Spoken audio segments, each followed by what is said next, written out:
Olá, seja muito bem-vindo. Toda semana estou selecionando questões especiais para ajudá-lo a aprender mais rápido conteúdos de direito penal e de criminologia. E no estudo de hoje, nós iremos analisar uma questão elaborada pela Fundação Carlos Chagas em uma prova recente para um concurso de defensor público. E é interessante que, avaliando essa questão, você vai avançar no estudo da progressão de regimes e, principalmente, ao final, eu quero apresentar uma ligação bem clara entre este instituto e um outro importante princípio dentro da execução penal que você não pode deixar de saber. Fique muito atento porque esta matéria não só é importante pensando em provas, mas é essencial para você que irá atuar junto ao sistema de justiça criminal. E se você está chegando agora, eu quero convidá-lo a se inscrever no canal e ativar as notificações, porque assim você não perde nenhum dos nossos lançamentos. Além, é claro, de maratonar depois um bom conteúdo que já está à sua disposição. Lembrando que em nosso site temos vários cursos e materiais de apoio que também estão disponíveis para lhe ajudar. Veja que interessante essa questão porque ela trabalha especificamente com a progressão de regimes. A progressão de regime, a de sentenciado reincidente, depende da comprovação de não pertencimento à organização criminosa. O que você me diz? Essa afirmação está certa ou errada? Existe alguma relação com a lei dos crimes de organização criminosa e a progressão de regimes? É isso que a banca está buscando trabalhar nesta alternativa. Mas eu devo dizer para você que a questão está incorreta, porque quando nós avaliamos a própria lei que dispõe do assunto, que é a Lei 12.850 de 2013, e especificamente em seu artigo 2º, parágrafo 9º, que foi incluído agora em 2019, então por isso sempre devemos destacar que as bancas esperam um candidato atualizado em seus conteúdos, mas nós devemos aqui trabalhar com uma outra situação. Olha, o condenado expressamente em sentença por integrar organização criminosa ou por crime praticado por meio da organização criminosa não poderá progredir de regime de cumprimento de pena ou obter livramento condicional ou outros benefícios prisionais se houver elementos probatórios que indiquem a manutenção do vínculo associativo. Ou seja, nós temos realmente uma restrição à progressão de regimes relacionada à organização criminosa, mas não é o que nós temos na letra A. Aqui fala apenas do sentenciado reincidente. E nós verificamos então que a punição deve ocorrer especificamente por um crime relacionado à lei da organização criminosa, um crime praticado por meio de uma organização criminosa, o que nós não temos aqui. E além disso, não basta ainda termos esta condenação, devem estar presentes elementos probatórios que indiquem a manutenção do vínculo associativo. Em nenhum momento a letra A trabalha com esses pontos, por isso nós podemos então considerá-la uma alternativa incorreta. Letra B. Pode ser concedida por salto em crimes sem violência ou ameaça contra a pessoa, se o sentenciado não tiver cometido falta disciplinar nos últimos 12 meses. Você me diz, realmente é possível, no primeiro momento, falarmos da progressão por salto? Quando falamos em progressão de regimes, lembramos então a progressão do regime mais rigoroso para o regime mais brando. E hoje temos o regime fechado, regime semiaberto e o regime aberto. Seria possível, então, pular do regime fechado para o regime aberto? Esta é a progressão por salto. Sabemos que a progressão por salto ela é proibida, por isso a afirmação está incorreta. E aqui, claro, não, já paramos por aqui, né? A progressão por salto é proibida, então não há referência alguma ainda a ser crime sem violência ou ameaça à pessoa. Essa parte final eles acabaram realmente inventando. Lembre-se que a progressão de regime por salto ela é proibida, o que não se confunde com uma situação que nós verificamos na regressão de regimes. Por isso fique atento à nota agora. Lá na regressão de regimes, vamos imaginar um indivíduo que seja condenado ao regime inicial semiaberto.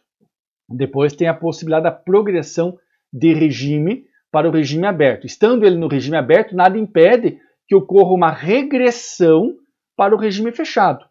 Vamos imaginar com a superveniência de uma condenação que torne o regime aberto e até o próprio semiaberto inapropriados, poderia dizer assim. Então essa seria, entre aspas, uma possibilidade de uma regressão per salto ou regressão por salto. Mas não confunda com o que a banca apresentou aqui, que nós estamos falando da progressão por salto. Ela não é admitida em nosso ordenamento jurídico. Muito cuidado com este ponto. Letra C. depende da comprovação do endereço diverso da vítima e compromisso de não aproximação nos crimes contra a dignidade sexual cometidos contra ascendente. O que você me diz? Essa afirmação ela está certa ou errada? A afirmação está incorreta porque nós não temos qualquer dispositivo legal prevendo essa situação. E aqui até inclusive acredito que a banca tenha procurado misturar um pouco progressão de regimes, medida protetiva, é aquela situação que as bancas muitas vezes misturam, né? Elas misturam os conteúdos e o candidato que está um tanto ansioso, ele já visualiza ali e fica ainda mais preocupado, ele pensa, nossa, eu não estudei isso, eu não lembro disso, mas não é que ele não estudou, isso não existe. Então por isso aqui, fique atento e mais uma vez eu destaco a importância de você resolver várias questões, aprender praticando faz toda a diferença. A afirmação está incorreta. Você precisa pegar essa malícia ao momento que vai respondendo várias questões e essa malícia vai adquirindo, você vai adquirindo esse tato na resolução de questões. Então a afirmação aqui está incorreta também. Letra D. A progressão de regime pode ser concedida em prazo inferior a 1 ano, cuidado agora, olha, prazo inferior a 1 ano da prática da falta disciplinar, se o lapso temporal exigível for inferior a 12 meses. Bom, aqui nós lembramos que quando trabalhamos com a progressão de regimes, lembramos lá, artigo 112 da Lei de Execuções Penais. Ela traz realmente ali uma série de percentuais que nós temos agora com o pacote anticrime. Nós não falamos apenas de 1/6, como era antigamente. Agora nós temos toda uma pormenorização, várias possibilidades diferentes, então, da progressão de regimes. E existe, né, a situação, então, do indivíduo precisar cumprir uma parte da pena, que é o requisito objetivo, e também ter um bom comportamento, que é o requisito subjetivo. E quando ele comete uma falta disciplinar, ele perde esse requisito subjetivo, não fazendo jus à progressão de regimes. Mas é claro, essa perda do requisito subjetivo, que é o bom comportamento, não é definitiva. Depois de 1 ano da falta disciplinar, ele readquire então, entre aspas, este bom comportamento. E aqui nós estamos vendo aqui justamente uma situação em que fala-se um prazo inferior a 1 ano. Inferior a 1 ano. Então, o que você me diz? A afirmação está certa ou errada? Você já lembrou dos aspectos que são relacionados à falta grave e à progressão de regimes, e agora me responda, a afirmação está certa ou errada? A afirmação está correta. Correta porque com base no artigo 112, parágrafo 7º, nós temos a seguinte situação. O bom comportamento é readquirido após 1 ano da ocorrência do fato, no caso a referência à falta disciplinar. Ponto. Essa é a regra. É com isso que a banca buscou trabalhar neste enunciado. Agora, interessante a parte final. Ou antes, após o cumprimento do requisito temporal exigível para a obtenção do direito. Vamos imaginar que o indivíduo comete a falta disciplinar, mas decorridos 6 meses após a falta disciplinar, já ele cumpriu, então segue com, entre aspas, um bom comportamento, ele não comete nenhuma nova falta disciplinar, mas já em 6 meses está preenchido o requisito objetivo.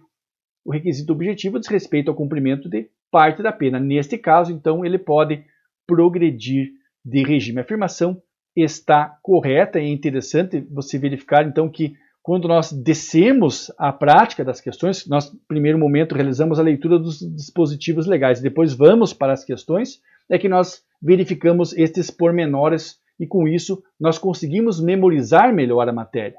E agora, na letra E, claro, ela está incorreta, mas sempre é importante verificarmos o porquê ela está incorreta, que esse também é um momento de aprendizado. Vamos lá, letra E. A progressão do regime fechado para o semiaberto nos delitos culposos tem o lapso temporal reduzido da metade. Você me diz aqui, existe realmente alguma peculiaridade, alguma diminuição no que diz respeito ao crime culposo? A afirmação está incorreta, nós também não temos previsão legal, e é interessante você verificar então que em duas alternativas, aqui a alternativa C e na alternativa E, a banca inventou ali questões absurdas, e por isso você precisa sempre resolver várias questões e se preparar mentalmente, se preparar psicologicamente para a realização da prova. E para você que está comigo agora até o final do vídeo, eu quero passar uma importante dica de estudo. Lembre-se que a progressão de regimes possui relação direta com o princípio da individualização da pena. E este é um princípio que eu peço que você estude com muito cuidado, com muita atenção. Ele é relevante porque nós devemos lembrar que a pena passa por um princípio de progressiva individualização. Em razão deste princípio, nós verificamos um primeiro momento o legislador atribuindo em cada tipo penal uma pena específica. Em um segundo momento, o juiz cuidadosamente avaliando a pena a ser aplicada dentro do sistema trifásico. E em um terceiro momento, já na execução penal, nós temos a previsão de uma série de benefícios legais e também de situações que tornam mais rigorosa o cumprimento da pena, a exemplo da regressão de regimes que nós falamos agora há pouco. Então imagine que duas pessoas ingressem hoje no sistema penitenciário com a mesma pena. A depender do seu mérito, teremos diferenças na execução penal. Por isso que essa terceira fase é a fase administrativa, a execução penal. Fique muito atento a esses pontos, revise com atenção o princípio da individualização da pena.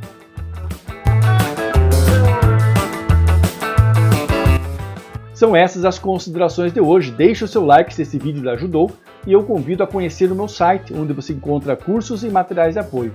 Lembre-se sempre que o interesse é o maior educador. Saúde e paz para você, sua família e seus amigos. E até breve na próxima videoaula.